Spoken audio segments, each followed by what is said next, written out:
The Life Talk Show is about testimonies where you can listen to be inspired, encouraged, uplifted, and entertained. It's the life.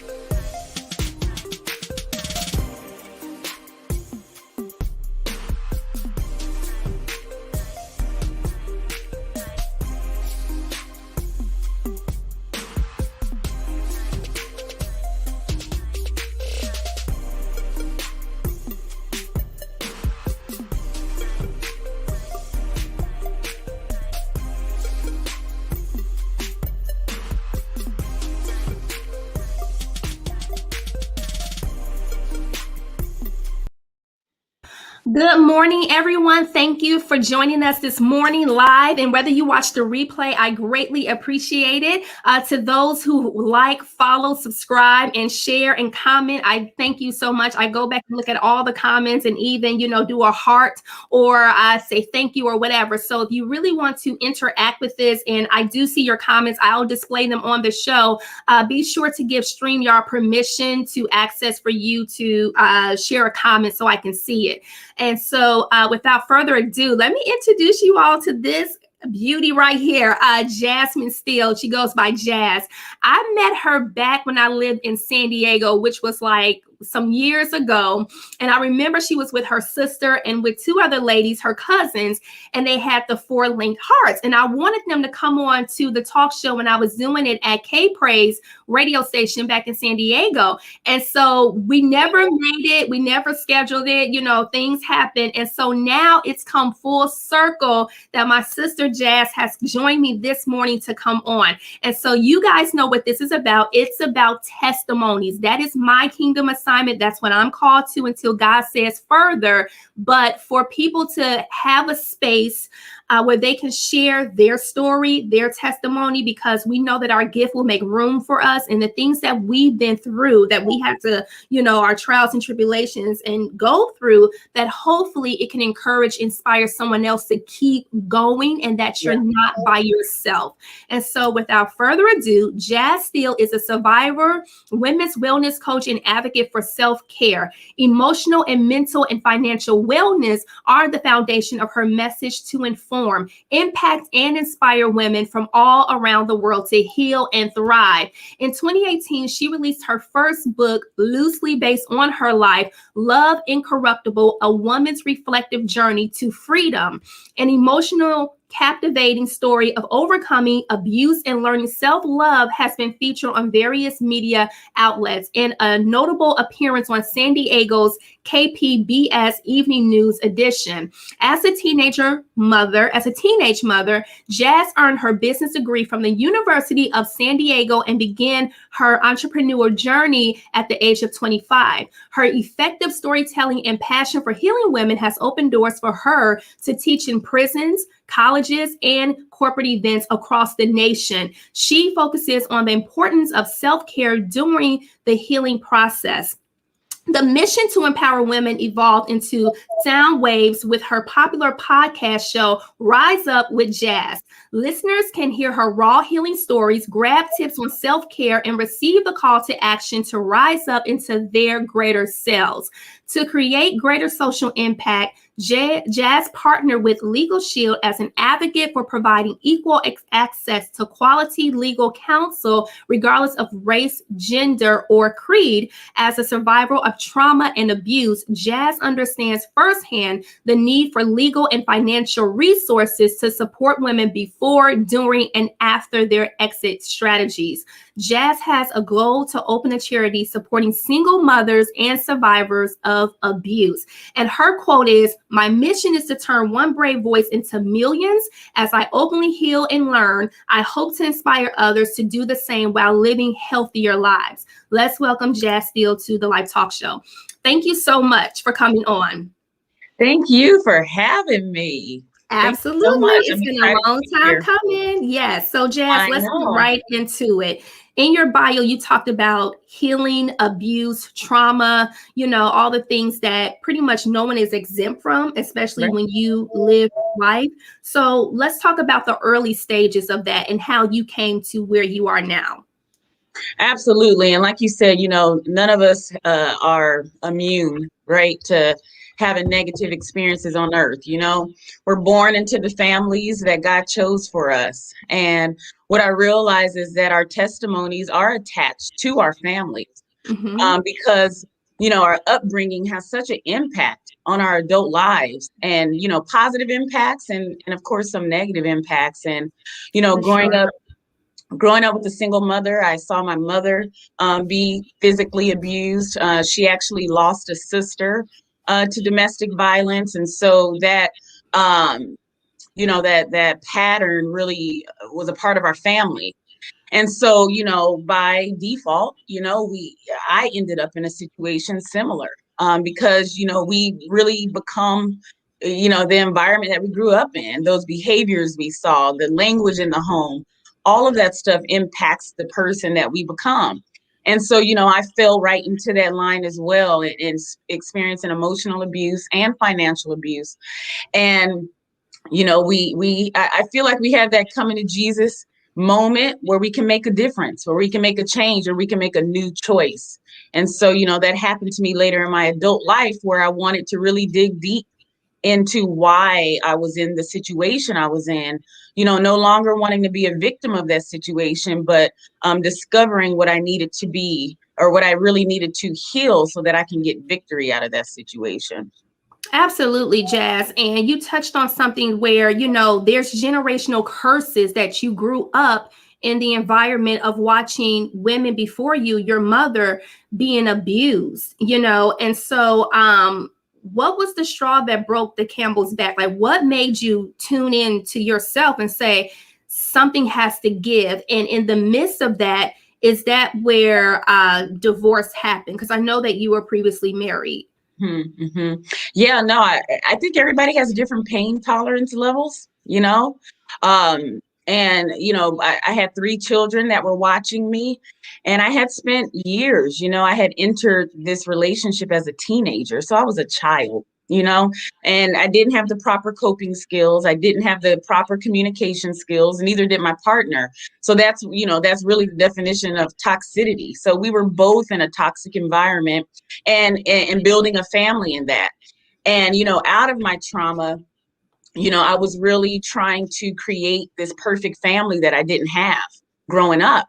I was trying to create that for my children, but it's impossible to create that when the environment is toxic. We didn't have the skills to have a healthy relationship or a healthy family. And so experiencing infidelity, multiple times, I finally gotten to a breaking point. In fact, my brother-in-law had asked me a question that was my aha moment. And I was standing in my sister in his kitchen, and I was crying about my relationship again. And he just looked me in the eye and said, Jazzy, what do you want? What do you want? You're saying all of the things that he wants, and you're saying all the things that he's done, but what do you want? And I didn't want that anymore. I didn't want that pain anymore. I didn't want the feeling of being discontent. I didn't want to be in something where there was no trust. I just was unhappy. I had just gotten to a breaking point. It was 3 children later, and my children were the reason I was staying for so long, because I was trying to create that perfect image of a family. I didn't have a father in the home. I wanted them to have a father in the home. So I'm really trying to construct this image that I think is going to be better for them. And in reality, it was really toxic for them, all of us, really. And so the reason I was staying had to eventually become the reason that I left. And I had to be willing to leave it all behind and just say, Lord, you know, uh, I haven't made some good choices up until this point for myself and my family. And I had to humble myself and start from scratch, and ask God to help me start over. And it's so much that you just revealed, because for one, you've entered into a relationship as a teenager. Do you think, and do you recommend, just from your own experience, that when you have that teenage love and it goes into marriage, but yet you don't have the tools, what do you say to someone that's right there at that point, that, we've been together forever, this is going to work out, and, hindsight is 2020, but what advice would you give to that person? The person that's been in a relationship since they were young, and now they're, maturing into the relationship, and that relationship is toxic, or Or Not just in general, like what are some things that you wish that you could have paid more attention to or you could have looked at? Because were there any red flags entering into it beforehand that you just kind of, ignored, or it'll change, or I'm in this for the long haul? Because you know, just like you don't have the tools or whatever, but there's something there. And so did it start off great and eventually turned out and ended the way it did? Or was there always something there that was just ignored and just looked past and said, oh, we can make it through, we can get through it? Oh yeah, no, it was tons of red flags ignored. But the thing is, you have to be able to identify a red flag. So if you don't have the awareness of what that looks like, what those warning signs look like, then it's kind of like, just being led by the blind leading the blind. So I didn't know how to identify red flags, but looking back in hindsight, there were tons of them. I'm pretty sure even I had some, And Yeah. so, when you start off young like that, if you, again, your environment, what did you see growing up? What was the communication like between your parents or lack thereof? Was there two Mm-hmm. parents? Was there one parent? Was there love in the home? All of these things that influence our environment influence our behavior. And so it was very natural for me to be gravitated towards this particular personality type, because why? It resembled a lot of what I saw my dad do. And as a child, as a young girl, not, when my father did leave the home, I yearned for him. We hear that term daddy issues. And I Yeah. think that my daddy issues impacted me very differently than maybe my sister, because my sister, she has a loving, healthy marriage. And my choices in men were just always not the best for me. It was Yeah. always that person that I had to work for the love. I had to work for the attention. And just my definition of love was just so dysfunctional. And so the red flags were definitely there, but because I was so hurting on the inside, I was doing anything to get any amount of attention, from a boy at that age. I just wanted to be accepted. I just wanted to feel love. And so anything, any ounce of it that I could get was enough for me. And so Mm-hmm. that's when those red flags can just be flying right over your head, because you're too busy in your trauma trying to crave for something on the outside that only God can truly fill. And, I didn't get to have that opportunity, or that opportunity didn't hit me until I was an adult, and where I realized that I was living out of my trauma, and it was time for me to allow God to come in and heal my heart. And when you say that you left it all behind, what did you have to leave behind? Because I'm sure it's never an easy decision to make when you're at a crossroad where you have to choose you, but you have other people that's involved in that. Mm-hmm. Absolutely. I mean, I had to leave the marriage behind for one, and everything that we had built together. I mean, at that particular time, I was unemployed and I was still nursing a new baby. So I was in a very vulnerable position, not having any finances. And again, recovering from giving birth. And, I kind of didn't have a choice in the matter, because, my partner actually left us in the home. Um, you know, I'll go ahead and use the term abandoned. And so that's really where my family came in. And I thank God, because, it could have been worse. And, my family stepped in and helped me to start getting my life back on track. But instead of trying to fight for something that was null and void, it was nothing else to fight for. It was just not the best environment for us to be in. And so I just had to be willing to start over. I've been in recovery for almost 6 years now, rebuilding my life. And God has showed up in so many ways, spiritually, emotionally, mentally, with the people he's brought into my lives, opportunities for business he's brought in my lives. I mean, there's been times where I've had my rent paid by organizations that support domestic abuse survivors. Even a local furniture store has a community give back program where I shared my story of surviving domestic abuse, and they helped me to get back on my feet and completely furnished my condo. And so God showed up in so many ways when I just became humble and was willing to do whatever I needed to do to get in alignment with what God's best was for my life. I wasn't living God's best. I was trying to do what I felt I needed to do to keep my family together. But Mm-hmm. God had better for us. And he's shown that in this recovery process. So yeah. Talk about that, the recovery process, because Break that down, because a lot of people, after they get done with one thing or that season, or whatever, it's like, okay, full forward, like into the next thing or whatever. But you're saying you've been in recovery for 6 years now, dealing with the trauma, the abuse that had occurred. So is this, I mean, is this an ongoing process? Like, does it come to like where it's just a season, or is it still things being revealed about yourself and overcoming and being healed as well? I like to, kind of equate the healing process to peeling back the layers of an onion. And so as we peel back one layer, there's more layers, it goes deeper, and it's an ongoing process. We're going to be growing until we're, no longer on this side of heaven. It never stops. Our growth Right. will continue. We're going to always, and I don't like to use the words always and never, but in this case, we're going to always be growing. And then when we stop growing, we die.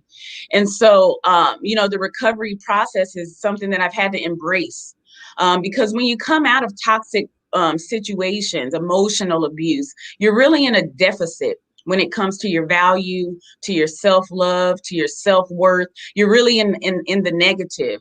And so the healing, the self-care, the therapy, all of that stuff starts to pour into your cup.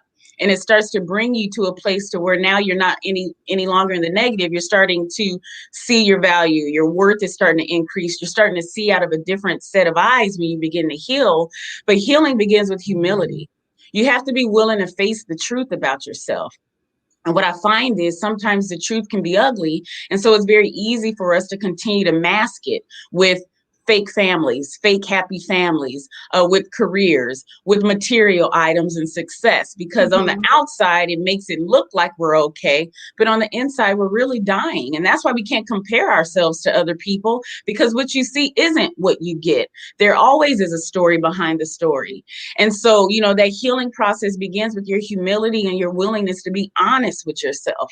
And then to allow God to come in and do the work, cry out to him, ask for the help. I asked for the help, and that's why I received the help. I asked for the emotional support, and then the therapist came. I asked for the help when it came to finding me a place to live, and the help came. So I had to not be ashamed that I needed the help. I needed to rebuild. And so the process is definitely ongoing, because I'm also a mom. And so again, those habits from your childhood, those habits from your upbringing, you bring it into your parenting. You parent the way your mama did, whether you like it or not. And so then you have to be able to identify those areas where you want to change. Maybe I didn't like the way my mom did that, and I didn't really like the way that affected me. So let me love on this in a different way. So it's an ongoing process. The healing process is ongoing. My children are healing because I'm healing. And through my example, I'm giving them a better opportunity to be strong, healthy women. And I've heard it this way: what you don't reveal, you cannot heal. It has to be revealing. We hide behind the guilt and the shame because we care about how it's going to be projected, what people are going to say and think about me after I've had a facade on for so long. And now that I actually am vulnerable and in a place that I have to reveal this because it's killing me, what are you going to think about me? What are you going to say about me? And so what were those things that God did reveal to you that you had to face the truth about yourself? Not so much the other people that's on the outside looking in, but strictly about Jazz. What was those things being revealed? Well, my daddy issues were the number one things being revealed, and how I really attached my self-worth to the approval of men. I lost my virginity at 12 years old because my younger self was craving for love that bad. Not knowing it, right? Like I didn't realize that that's what I was craving for, but it was just this constant, insatiable thirst to be approved by men. And that's really where, my book came in, is when, God gave me this, more aha moments to start writing about my journey. I remember when I wrote my book, it was, I started writing it in the middle of the night when I was breastfeeding my youngest daughter. It was around 2 a.m. And God had given me the idea of the book 10 years prior, the idea of the book. But I hadn't lived out all the things that he wanted me to be able to share. And so, I wrote it in probably a little bit over a month. I just remember it was like a purge. It was like a Mm-hmm. purge of it was like a spiritual purge. It was something that I just had to take advantage of because it was just really coming out of me. And in that process, that's where I started to identify a lot of the areas where I was hurting. And it dealt with abandonment, it dealt with broken trust, it dealt with broken love. I mean, those are just the foundations of what God is: love, trust, forgiveness. Those things are, when they're broken as a child, we spend our adult life trying to find it.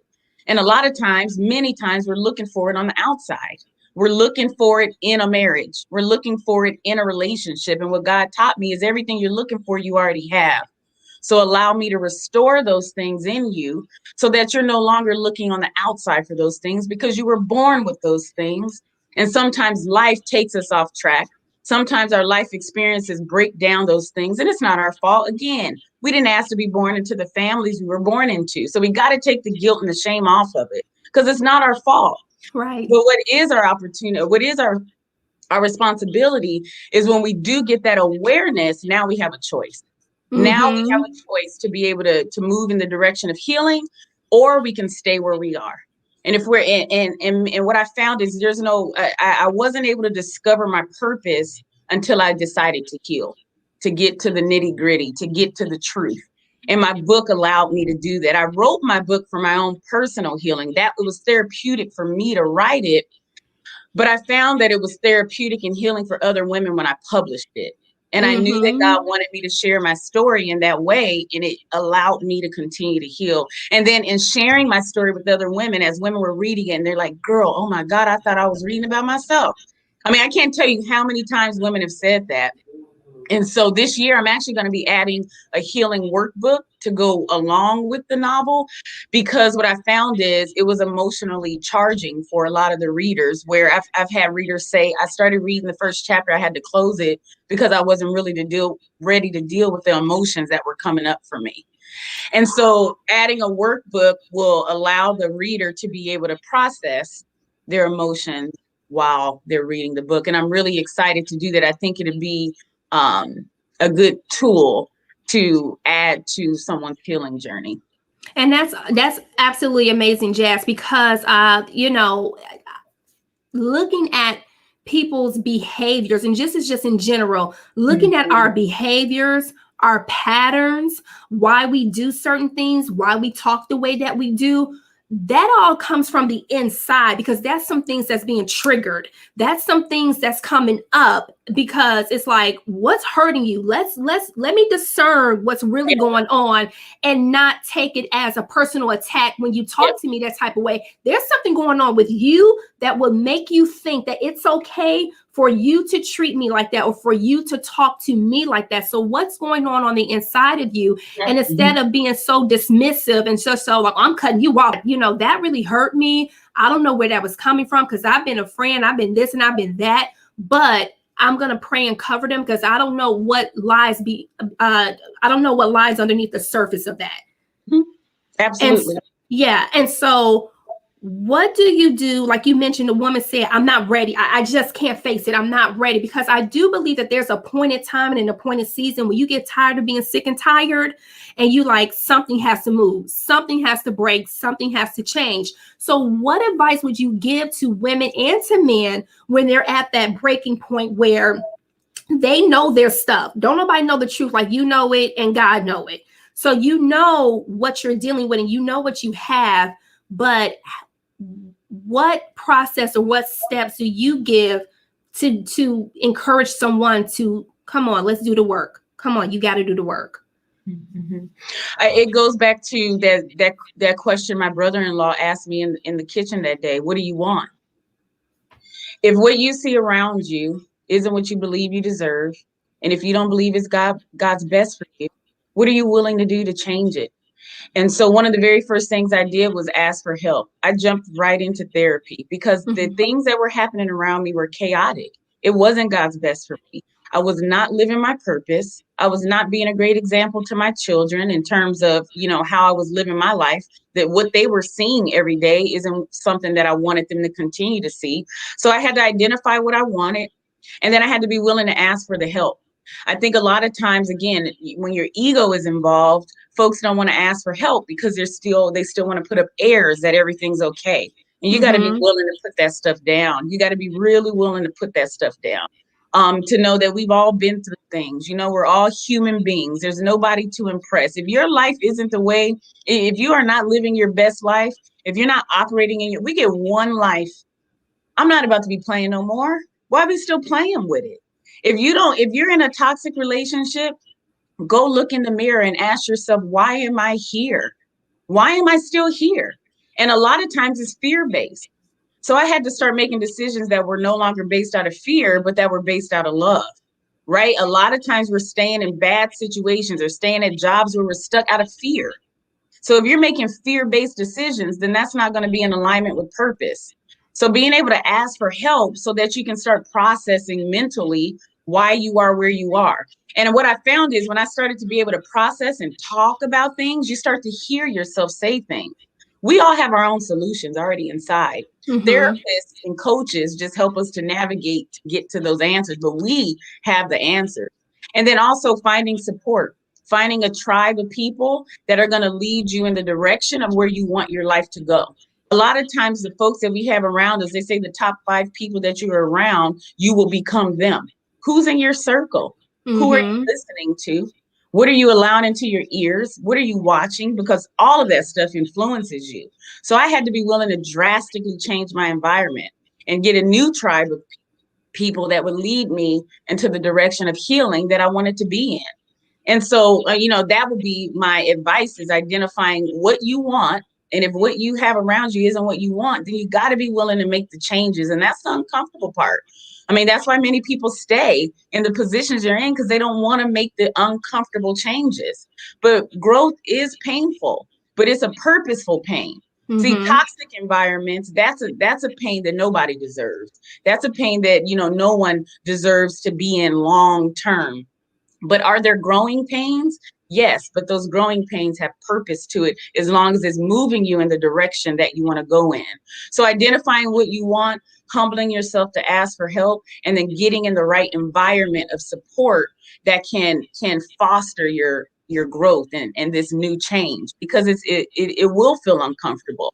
When I got ready to publish my book, it was terrifying because I wrote it is a novel, and it's a fictional novel. So the main character, Brooklyn Sapphire, she's based off of me. But then there's these other characters in the book that are based off of the people that were in my life. And so I had to worry about exposing this person. And is this person going to feel some kind of way? And am I going to get sued and all of that? And so that's where I was Mm-hmm. able to, use my legal services ahead of time before I published my book, because I wanted to make sure what I was doing wasn't going to, affect me legally. But those were some of the thoughts as I was getting ready to publish the book, is like you said, worried about what people are going to think. And what I realized is I had been silent too long. The little girl that had been molested had kept that secret in for so long. The little girl that was in pain, that couldn't verbalize the pain because I didn't have the coping skills or the communication skills to be able to verbalize that pain. I had been silent so long. And so that story was eating me alive. And so writing the book was the release. And so Yeah. being able to take that, to take that out of me and to put it out there as a tool to heal, but to heal others, it made room and space for God to fill it with those things that I so desperately needed: the love, the trust, the forgiveness, the worthiness, the value. You know what I mean? And Mm-hmm. so, we have to make room for our growth, and we got to be willing to go through whatever it takes to get to it, because what's on the other side is your freedom.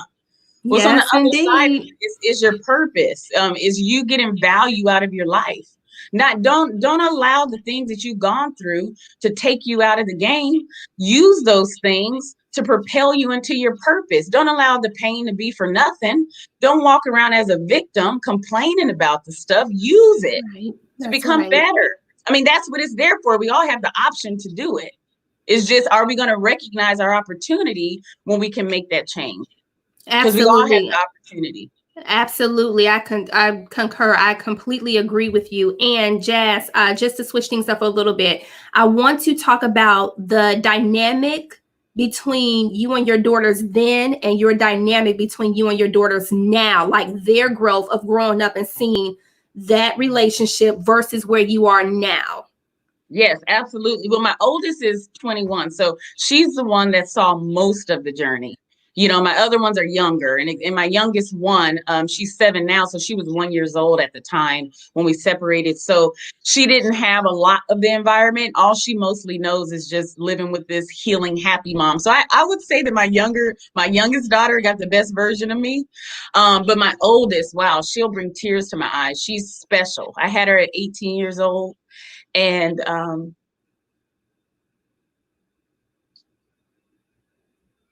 It's okay.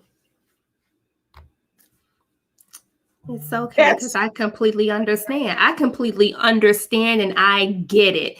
And with that one, I was actually pregnant with Manny. I got pregnant at the age of 32 and I had him at 33. And while I was pregnant with Manny, I wanted to be the very best mother that I could be, which means I did not want to abandon him. I did not want him to be a latchkey kid and all of those things because of my upbringing, how I was, abandoned too as well, being molested at 3 years old. I wrote a book as well and put my whole story into the book for healing. It was very therapeutic, as you said, Jazz, when you just reveal so much and people don't know. The ones that's closest to you don't have an idea, don't know. And so my healing journey started where what happened to me that I forgot or I wanted to forget and wanted to blank out and leave dormant, and it's in the past, it doesn't exist, it's not real.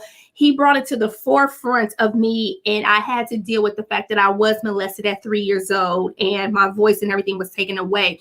So when I was pregnant with Manny, he said, listen, if you don't deal with this, it's going to be a generational curse unto your son. Yeah. And that's when I was like, okay. And I went to therapy too. I went to a Christian counselor, a Black woman, and she got up in my stuff and she had to tell me the real. And it was hard, but I had to get to the other side of my healing, of my breakthrough, and not so much for me, of course, but for my son. Yes. For my son to have a clean slate and to step into what God has for him as far as the generational blessing, for him to have a start at life and to not be so messed up, not be so messed up. Yeah. So when your tears come, when you talk about your oldest daughter, I completely get it. Yeah. I look at her now, you always hear, mom shouldn't be friends with their kids, but I mean, I had her so young. It's like we're sisters, we're friends, but the respect as mom and daughter is there. And I just watch her make healthy choices. The conversations we have are, so deep. I look at the things I've gone through and the things I've learned that I'm able to impart in her now, being the mom to her that I didn't necessarily have, And so having that opportunity to be for them what I needed at 7 years old and 12 years old and 21 years old. In a way, I'm the mentor that I never had to them.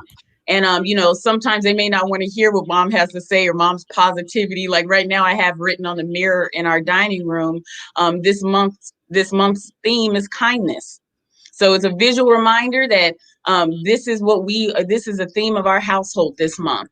And so, talking to my 21-year-old, she's going to be getting ready to go to law school. And I'm just so proud. That's where those tears come from, because everything that I tried to prevent from happening, it was control. We try to control so many things. Yeah. And she's an example of God's grace. She's an example of what an 18-year-old mom didn't know, that God will come in and take care of your kids. Just like he takes care of us, he's going to take care of them. Yes. We don't have to be so worried about these outcomes if we trust God. And I look at her and I just beam with like gratitude for how God has created her to be who she is. She's so strong. She knows how to use her voice, something it took me 30 plus years to find. She already has found her voice, and I'm inspired by her when I think of her. And I'm grateful that, my younger ones have myself and their big sister, their big sister to be an example, because our voices, I think as women, we have to find it, because society can shut our voices down, and we feel like we're being, aggressive, so we won't say anything. or we're being, the angry Black woman. We have all these labels and all these things that try to put us in a box, and it shuts us down. And our voice is where our power is. My life changed when I started using my voice. You know what I mean? And so to be able to teach them to use their voice when they feel uncomfortable, if a family member's, kissing them or hugging them in a way that makes them uncomfortable, in our culture is like, that's Uncle so-and-so, girl, just let him be who Uncle so-and-so. Right. I remember feeling uncomfortable. I didn't like it when he kissed me that way. So be able to empower them and say, you know what? If you feel uncomfortable, you can say it. You can say, I don't like that. That's right. And let me tell you, Manny is 6 years old. He turned 6 in May. Mm-hmm. And my friend Zanea, she's my sister, and she had him, we were at the boardwalk, and we had met up because we were like, just shooting a breeze, hanging out. We were at the boardwalk. And I actually was meeting with a client later on that evening to do, vision boards and everything, because I'm a life coach as well.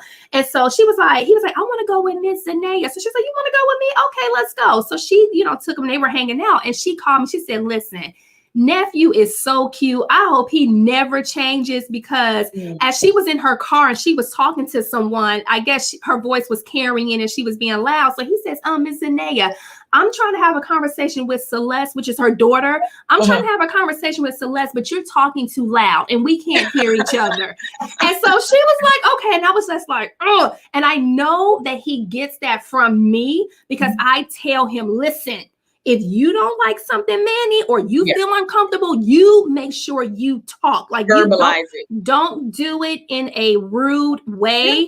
Be polite about it. But let me tell you, he don't mind telling you what he think and how he feel.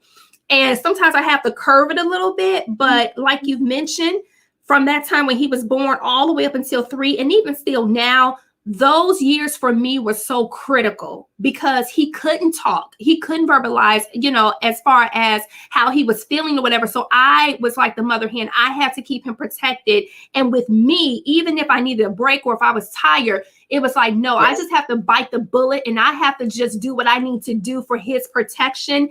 And the moment that he could start talking, because I would always talk to him, I would read to him, I would talk to him. And as he started picking up on communication cues and everything, that's when I taught him about his body and how people have to respect his body and what body parts are what. I didn't do the whole, when somebody touched your little, nickname, like try to give it a different name. No, if somebody touched, this is your penis. Boys have penises, girls has vaginas. And if somebody go down there and touch, that's a no. You don't let nobody touch your butt. You don't let nobody touch your penis. You don't let anybody do anything to you.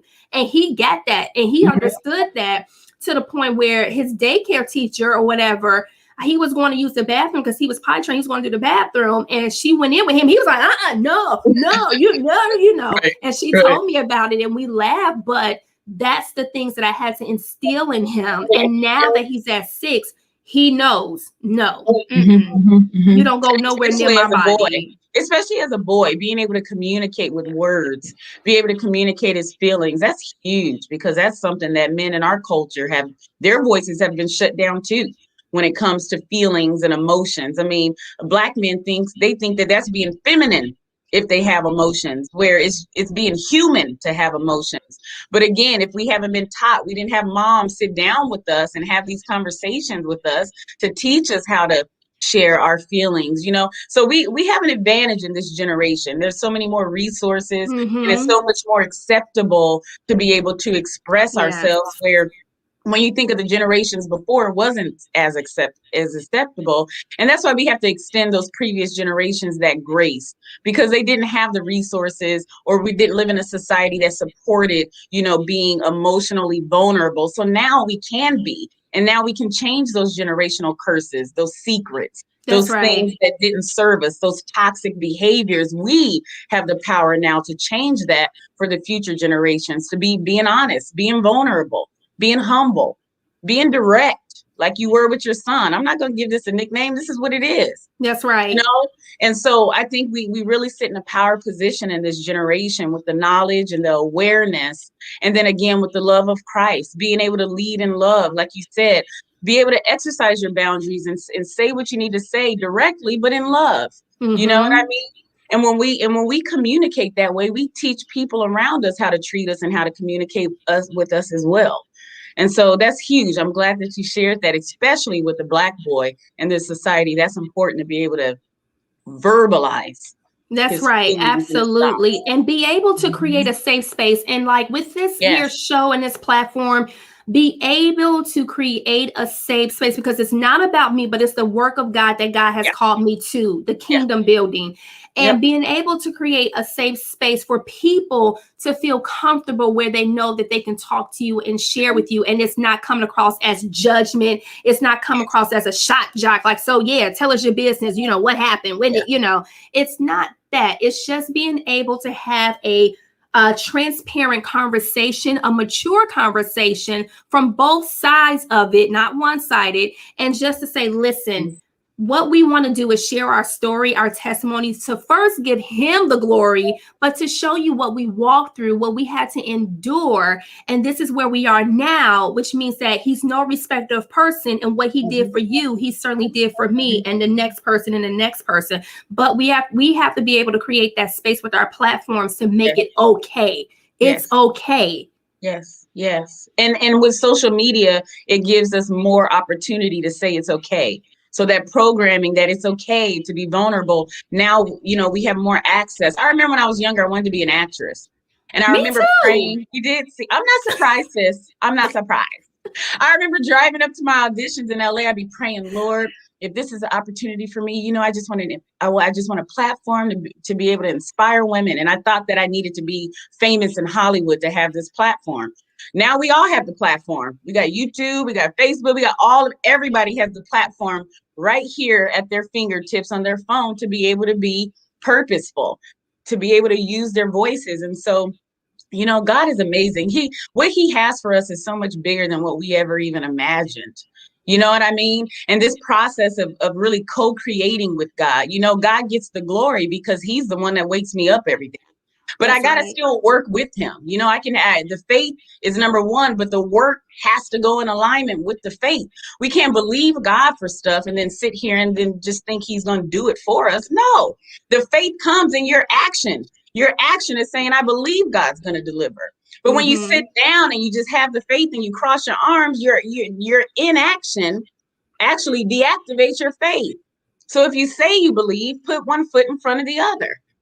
And it takes courage to heal. But if you have faith, God got you. So it ain't nothing to be afraid of. It may feel uncomfortable, but if you believe that God has you, then you can move forward with confidence. And that's when you said this healing journey, does it ever end? Does it stop? Do you get to a plateau? No. The healing journey looks like this. I mean, Yes. that's what success looks like. We think success looks like this. You start here and it's just a straight line that takes you to the top. No, No. there's going to be some derailing. Because guess what? You're still healing. So you're going to still be making some choices that may not be in alignment, with your best self because you're still discovering your best self. So long Mm-hmm. as you don't quit, you're going to get there. Just don't quit.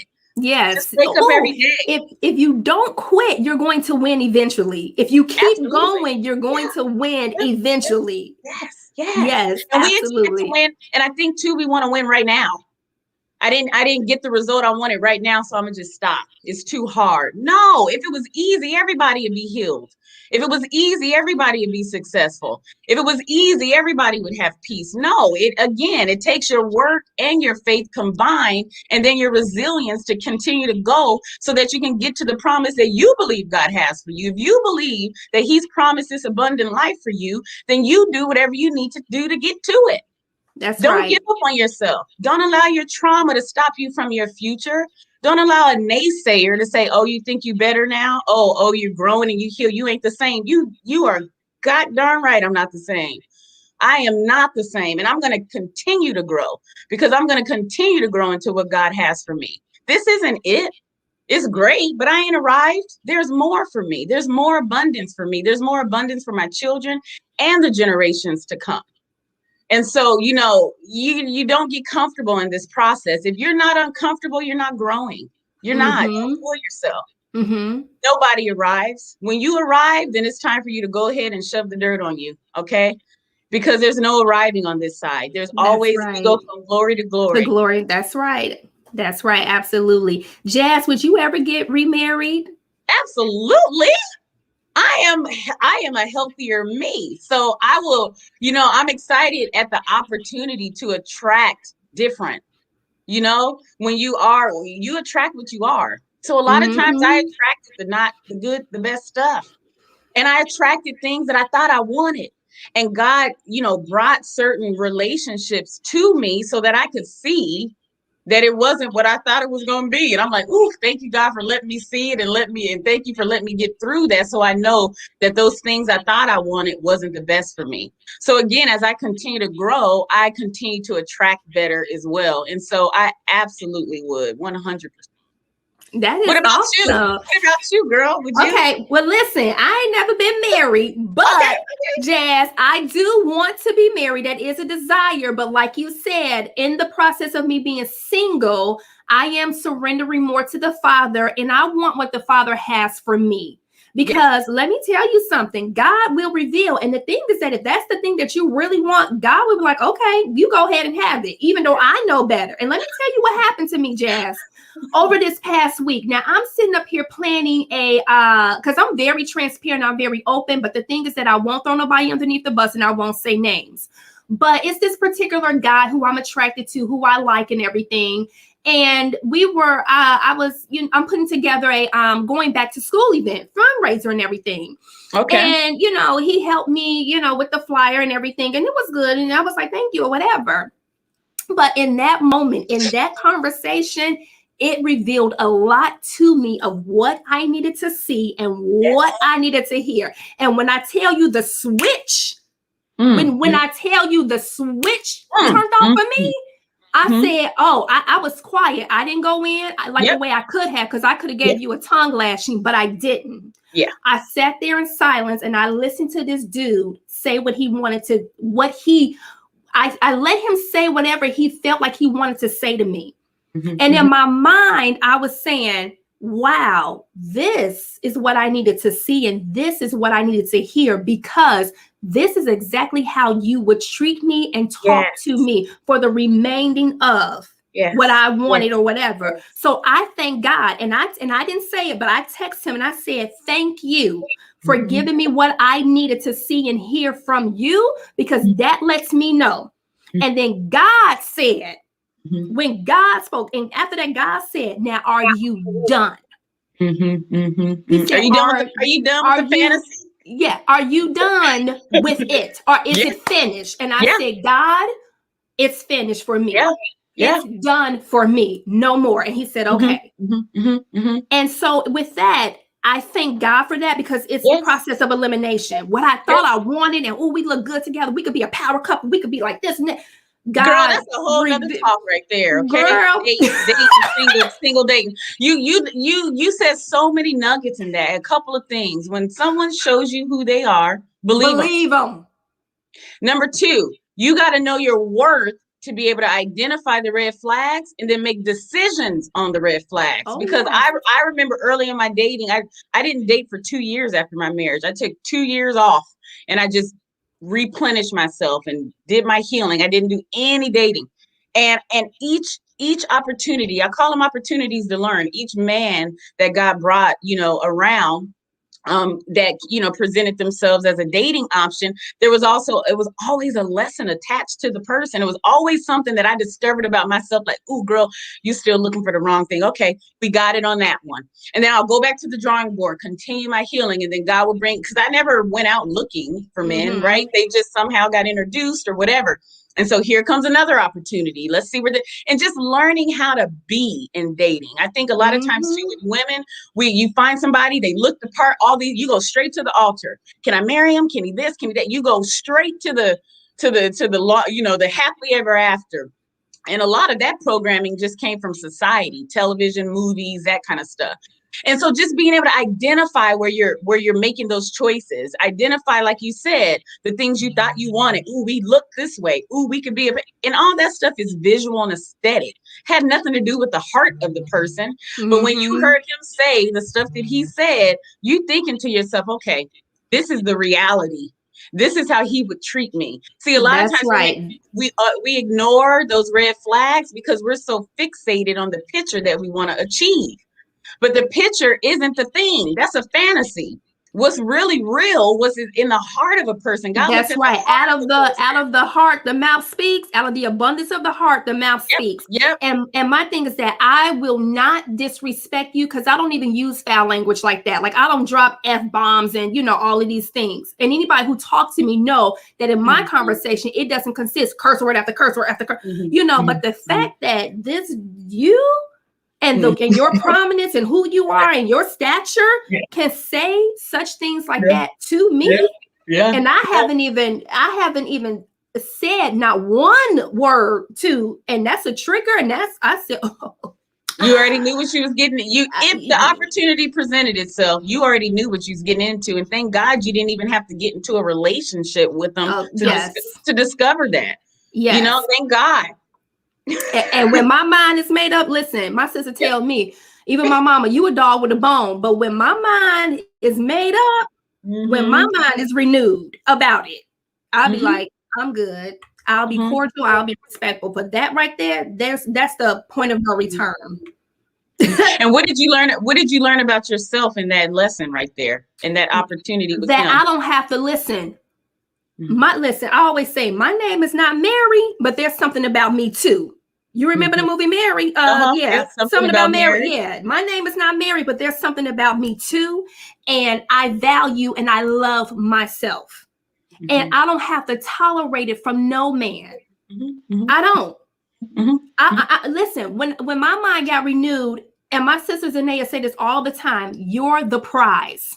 We are the prize. When a man finds a wife, he finds a good thing and he finds favor, which means that when we're added to him or he's added to us, we can multiply that thing. We can increase that thing. Some doors and things start to happen for him because of who we are and what we carry on the inside of us. Now, listen, when Adam was in the garden, God had to create Eve because he said, wait a minute, it's not good for a man to be alone. Like he was looking at Adam, but the perspective he was looking at Adam, because Adam, all the animals that he named and he's in there, he's attending the garden, doing his assignment and everything. They were mating. They were, being fruitful and multiplying. And Adam was like, so God said, wait a minute, let me create Eve. And Eve had purpose and she had identity as well. Okay. And so my whole thing is this. I know who I am in God. I know my identity in God. I know what I'm capable of. God gave me a vision as well. God gave me purpose as well.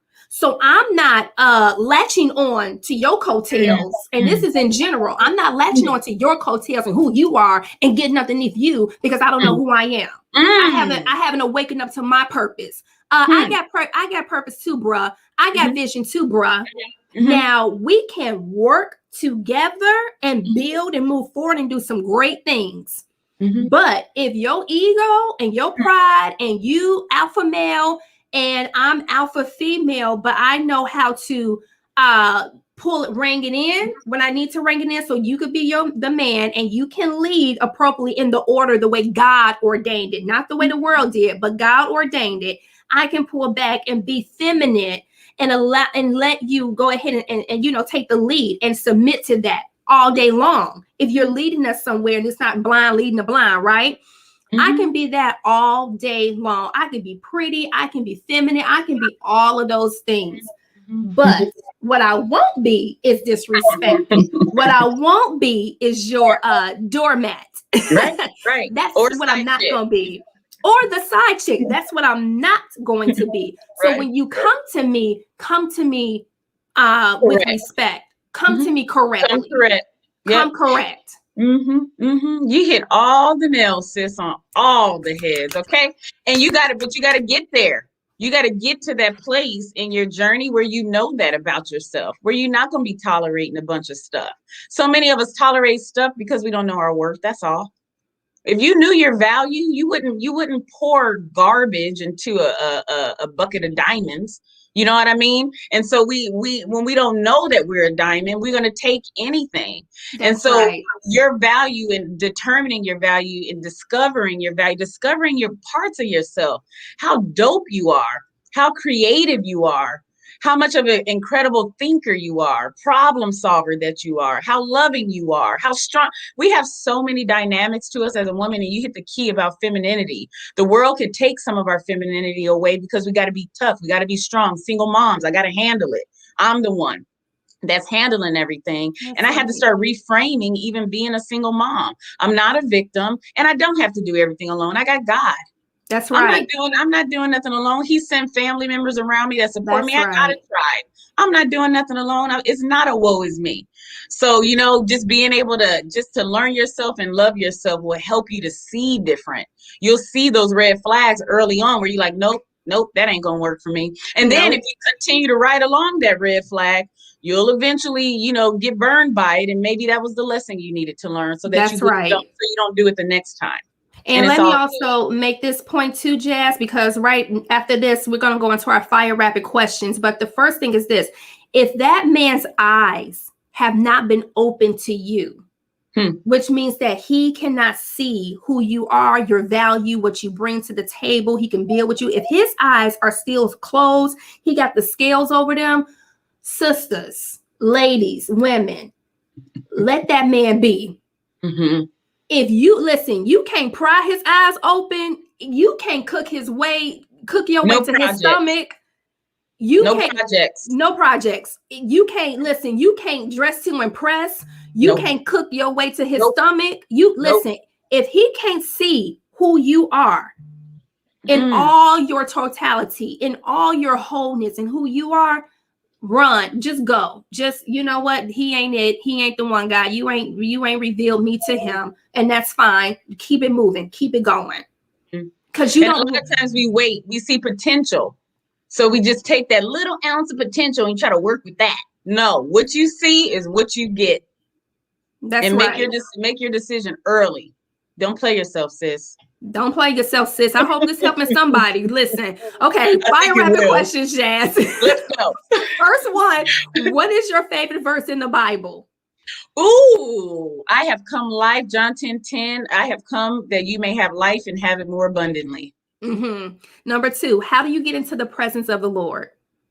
Meditation and prayer. I like to take time to literally quiet my brain. I place my hand on my heart so that I wait until I can feel my heart beating.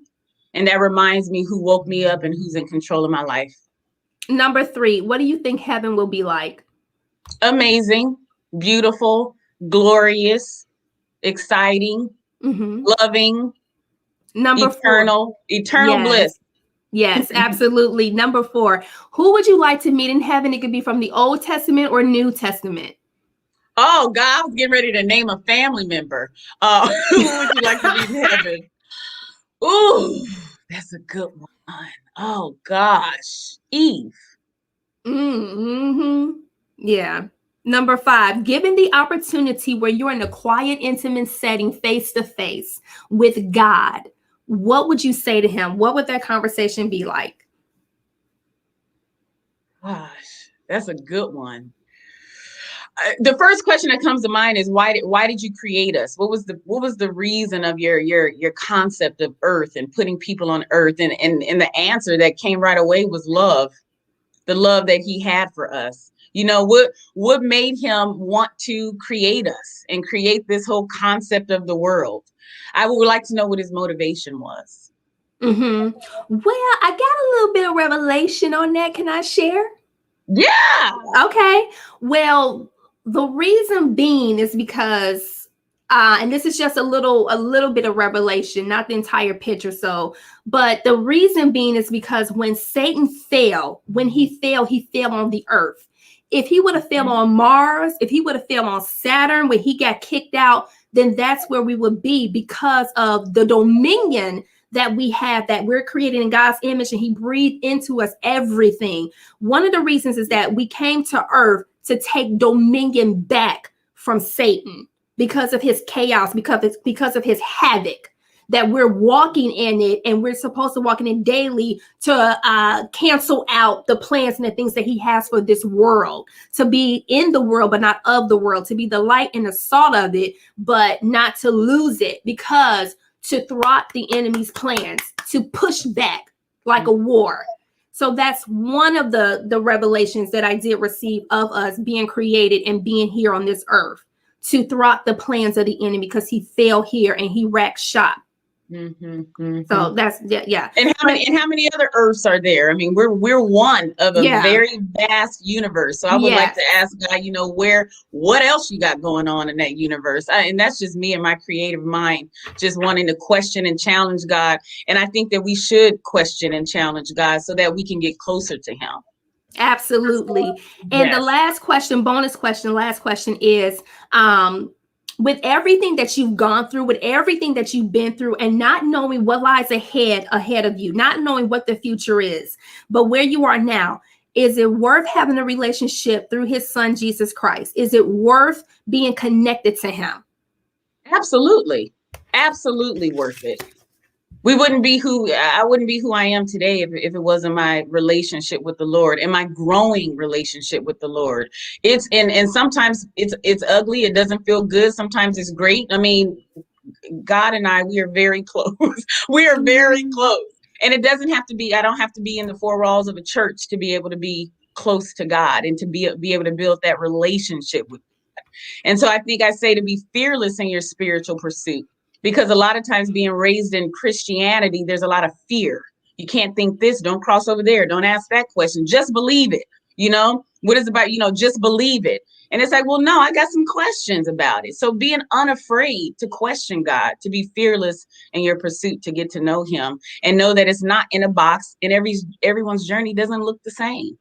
So be okay with that. And I want to give a shout out to Inspired One for watching this, for commenting. She said, I don't know if it's a male or a female, but Inspired One said, you are both amazing women. So thank you so much for tuning in and watching. Thank you so much, Jazz. I enjoyed this conversation. It was nice to see you again and just talk with you and shoot the breeze. And so God bless to those who have watched this, who shared this, subscribed to this, everything. I really, really appreciate it. I do this for the kingdom. This is my assignment. And so I will be obedient to the Lord to do what he's called me to until he says otherwise. So God bless you all. You all have a wonderful weekend. Please be safe. And I will see you next Wednesday. Bye.